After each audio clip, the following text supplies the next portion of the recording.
ઘટનાએ મચાવ્યો હાહાકાર અને પતિ પત્નીએ 10,000ની સહાય, નવા સાયક્લોન સાથે આગાહી, ચોમાસું દરરોજ કરો કંકુના, 7 તારીખે વરસાદની આગાહી, 2025 છેલ્લે કેટલું પહોંચ્યું ચોમાસું? તો ચાલો સ્ટાર્ટ કરીએ. કોરોનાએ મચાવ્યો હાહાકાર, રાજ્યમાં કોરોના હવે બેકાબૂ બની રહ્યો છે. છેલ્લા 24 કલાક દરમિયાન ગુજરાતમાં કોરોના નવા 185 કેસ નોંધાય છે. ફૂલ કેસના આંક 1007 થયો છે. અર્થાત છેલ્લા 3 દિવસ સુધી કોરોનાએ 10નો આંકડો વટાવ્યો છે. રાજ્યમાં નોંધાયો છે કુલ કોરોના 1007થી 980 કેસ સક્રિય કેસ છે, જેનાથી 32 કેસો દર્દી હોસ્પિટલ અને 948 કોરોનાના દર્દી હોમ આઇસોલેશન હેઠળ સારવાર લઈ રહ્યા છે, જ્યારે 27 કોરોના દર્દીઓ આજે ડિસ્ચાર્જ થવા પામ્યા છે. અને બીજા સમાચારની વાત કરીએ તો પત્ની 10,000ની સહાય, જો તમારા પણ છેલ્લા 2 વર્ષના લગ્ન થયા હોય તો થવાના હોય અથવા તેમ સરકાર તરફથી મળશે 10,000 રૂપિયાની સહાય.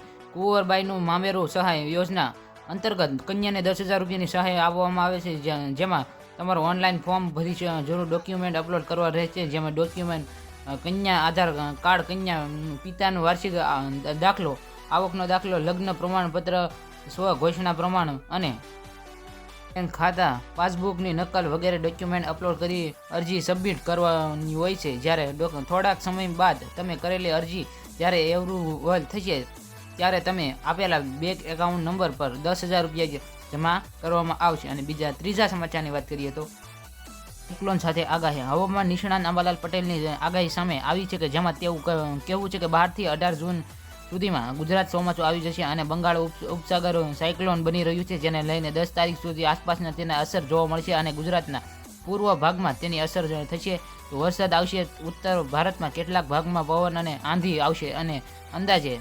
70થી 90 કિમી ઝડપે પવન ફૂંકાશે. ચોમાસું દરવાજે કંકુના કરો, રાજ્યમાં કોરોના હવે બેકાબૂ બની રહ્યો છે. છેલ્લા 24 કલાક દરમિયાન ગુજરાતમાં કોરોના નવા 185 કેસ નોંધાય છે.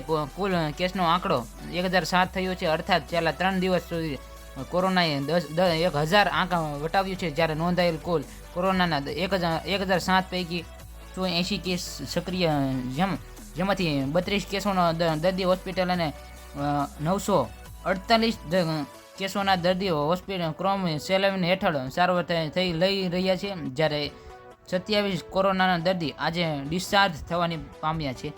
તો હવે ચોથા સમાચારની વાત કરીએ તો તારીખે વરસાદની આગાહી, છૂટાછવાયા ગાજવીજ સાથે હળવાથી મધ્યમ, છૂટાછવાયા ગાજવીજ સાથે હળવાથી મધ્યમ, છૂટાછવાયા ગાજવીજ સાથે હળવાથી મધ્યમ, અરવલ્લી, આણંદ, ખેડા, પંચમહાલ, દાહોદ, મહીસાગર, વડોદરા, છોટાઉદેપુર, નર્મદા, ભરૂચ, તાપી, નવસારી, ડાંગ, વલસાડ, દમણ, દાદરા, નગર હવેલી, અમરેલી અને ભાવનગરમાં હવામાન વિભાગની મોટી આગાહી છે.